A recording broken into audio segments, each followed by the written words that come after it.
Quick question. Have you ever had this moment in English where someone smiles and goes, "So, tell me about yourself," and your brain instantly turns into a white screen? Like, you know who you are. You have a name, a job, hobbies, a whole life. But the second you have to say it in English, you suddenly forget your own biography? If that's you, stay with us, because by the end of this episode, you'll have a few super simple, ready-to-go introductions you can use anywhere. Class, travel, work meetings, parties, plus a couple rescue lines when your mind goes blank. This is beginner-friendly, but it'll still help you sound more natural.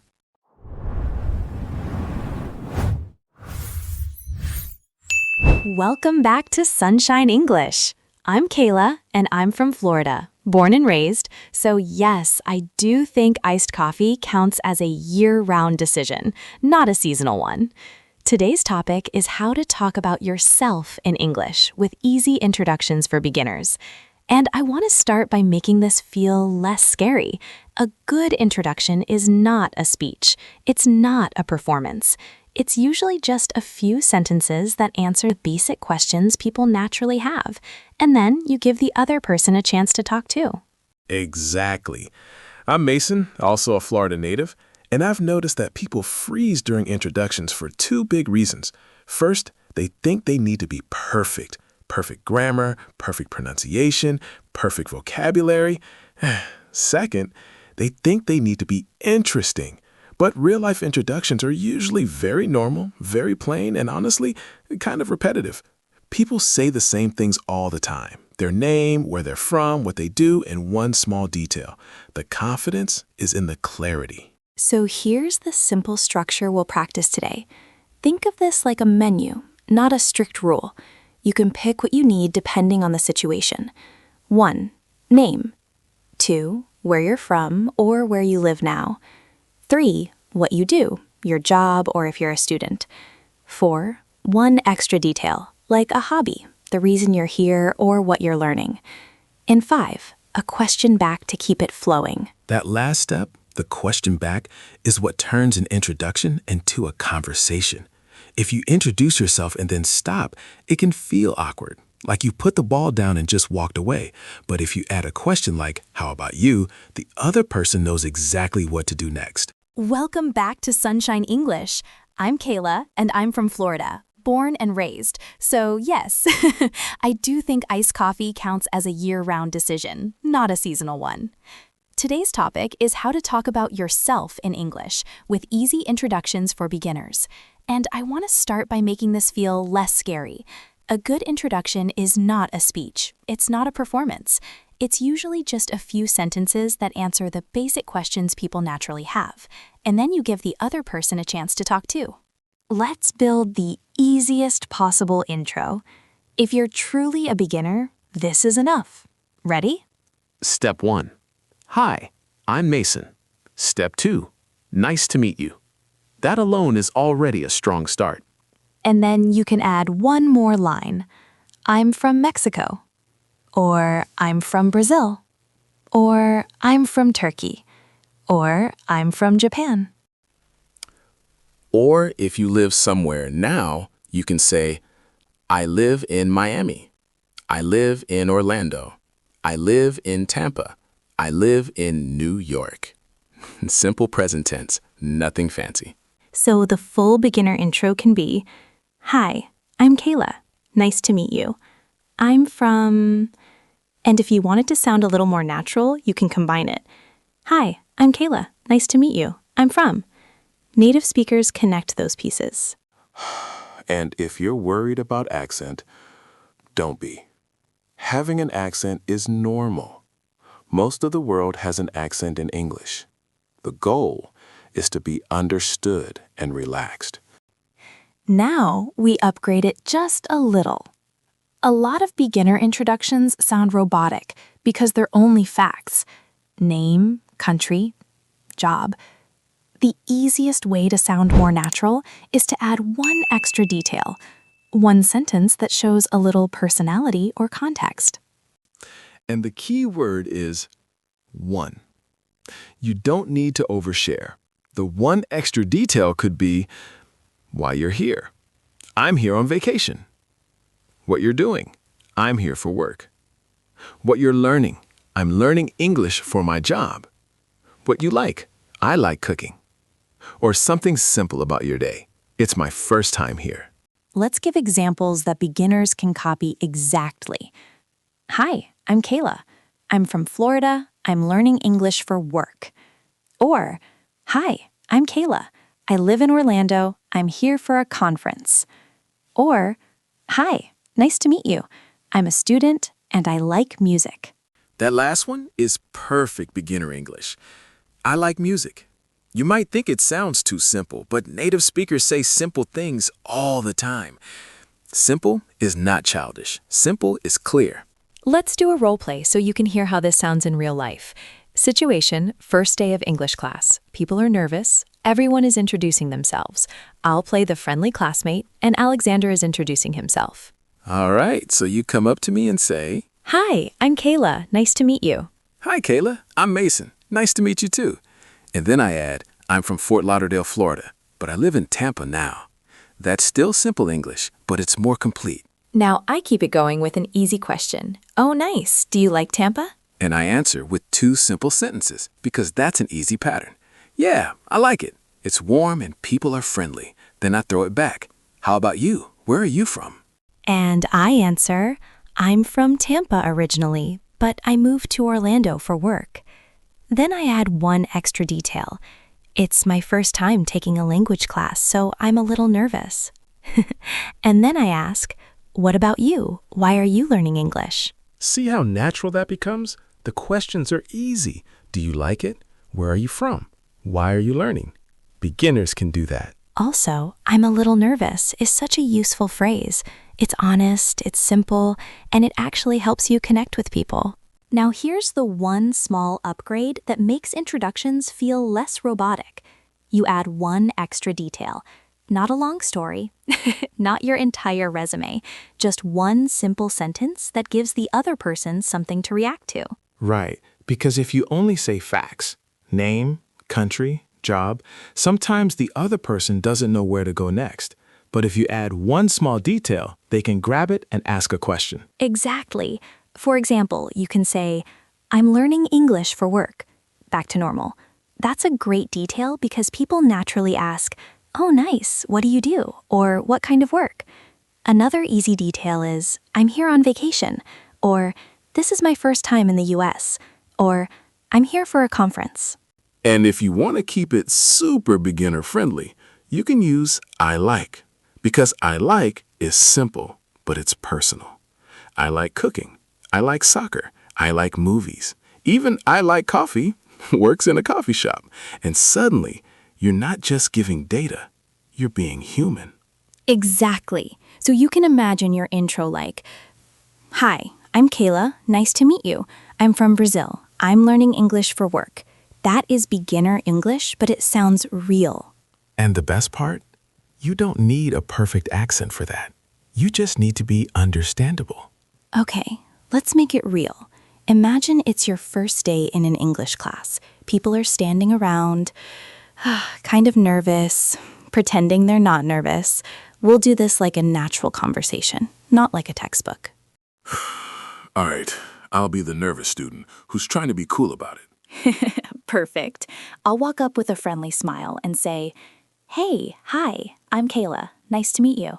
And I'll go, Hi, Kayla. I'm Mason. Nice to meet you, too. And then I add, because I want to keep it going, I'm from Fort Lauderdale, but I live in Tampa now. That's still easy English. And I'll react like a normal person. Oh, nice. Tampa's fun. Then I'll ask something easy that a beginner can answer. Do you like living there? I can keep it simple. Yeah, I like it. And if I can add one more sentence, I'll say why. It's warm and people are friendly. Then I'll throw it back so it's not just me talking. How about you? Where are you from? And I might say, I'm from Tampa originally, but I moved to Orlando for work. Then I'll add one honest detail. I'm kind of nervous because this is my first language class. That line is simple, but it's real. And then I can respond in a friendly way that makes you feel comfortable. Oh, same. I'm nervous too. And then I can ask, why are you learning English? Because that's a super common question. Exactly. See how the conversation is basically a few easy questions and easy answers? Where are you from? Do you like it? Why are you learning English? This is the kind of conversation you can actually have as a beginner. Now let's talk about the question that stresses people out the most. So, what do you do? Because if you're a beginner, you might think, oh no, I don't know the exact word for my job. And even if you do know it, in the moment you forget it, which is the worst feeling. So here's what native speakers do. They keep it broad. You can say, I'm a student or I'm a teacher, sure, but you can also say, I work in, and then you name the area, like I work in healthcare, I work in IT, I work in finance, I work in sales. That's clean and normal. Nodding. And if you don't even know the area, you can say something like, I work for a small company, or I work for a school, or I work for a hotel. That's still an answer. And after you answer, you can make it sound more natural with one short extra sentence, something like, it's busy, or I like it, or it's stressful, but I like it. That last one is extremely native. People say stuff like that all the time. Yes, and it gives the other person an easy follow-up. If you say, it's stressful, but I like it, they might ask, why is it stressful? Or what do you like about it? And now you're having a conversation. And you can keep those answers simple too. You can say, it's stressful because I'm always busy, or I like it because I work with nice people. That's beginner friendly. Okay, let's talk about the blank mind moment. Because it's not just that you don't know the word. Sometimes you do know it, and it just disappears. Like your brain just closes the tab. Exactly. So what do? You don't panic. You say something that buys you a second. Even native speakers do this. You can say, sorry, 1 second, or let me think, and then you restart. And if you're searching for a word specifically, you can say, how do you say? That's a normal learner sentence, and people are used to it. Like, how do you say accountant? Or how do you say manager? You'll get help, and you'll learn the word in the moment. And if you want a slightly longer, very natural sentence, you can say, I'm not sure how to say it in English. That line is honest, and it immediately makes the conversation feel safer because you're setting expectations. Also, you can do a really smart trick. Say the simple version of the idea. Like if you can't remember a specific word, you explain it in easy English. Instead of accountant, you could say, I work with money, or I work with numbers. It's not perfect, but it communicates, and communication is the goal. Yes, perfect is not the goal. Understandable is the goal. All right, quick little pause, because we want you to actually practice this, not just listen. If you're watching on YouTube, leave a comment with a short introduction, like you're meeting us for the first time. Yeah, keep it super simple. Something like, hi, I'm Anna. I'm from Spain. I'm learning English for work. Or, hi, I'm Daniel. I live in Poland. I like basketball. And if you want to challenge yourself just a tiny bit, add one more line. In my free time, I like... We read the comments, and it's honestly one of the easiest ways to practice introductions in real life, because you're writing the exact sentences you'll say out loud. Okay, now let's do a different vibe. A party. Not a formal event, not a classroom. You're meeting a friend of a friend. You want to sound friendly and relaxed, not like you're doing an interview. Right. So I walk up and I go, hey, I'm Mason. I don't think we've met.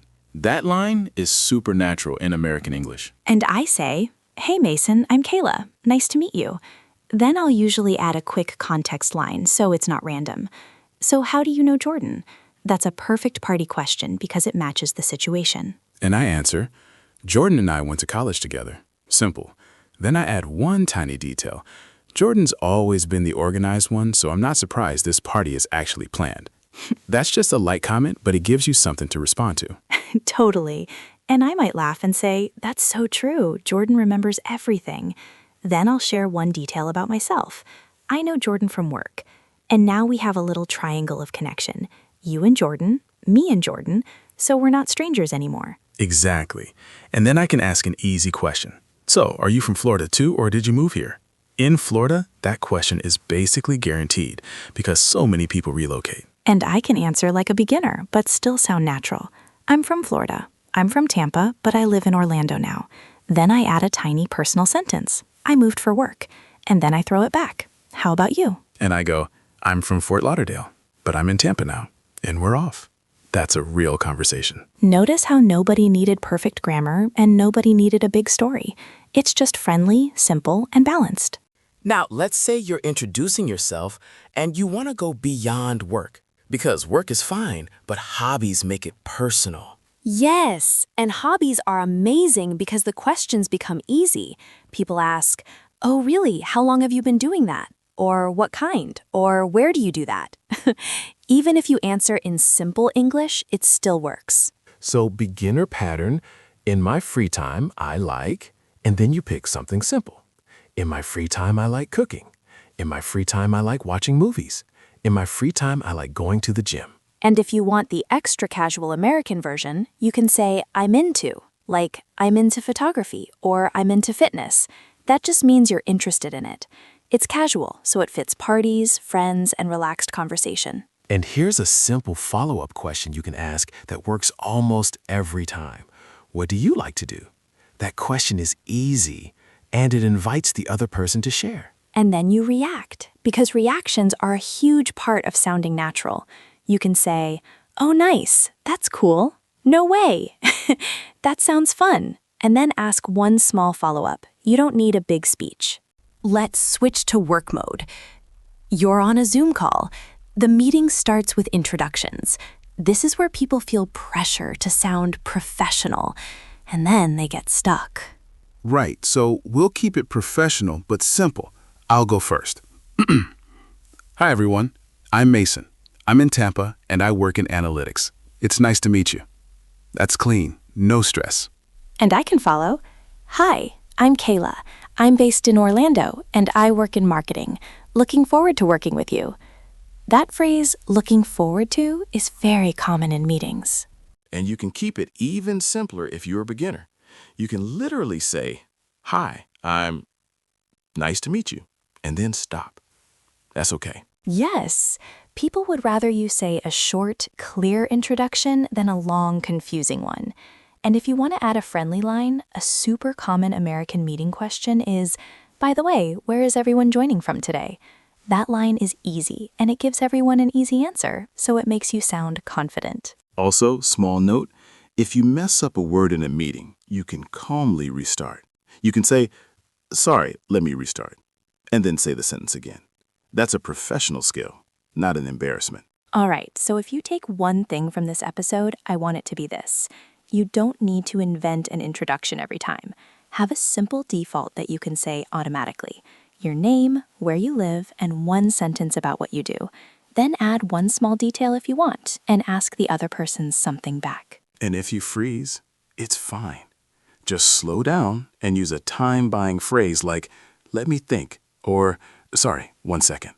The calm recovery is what makes you sound confident. If this episode helped you, don't forget to subscribe, like, and share it with a friend. And if you're on YouTube, seriously, go leave that comment intro.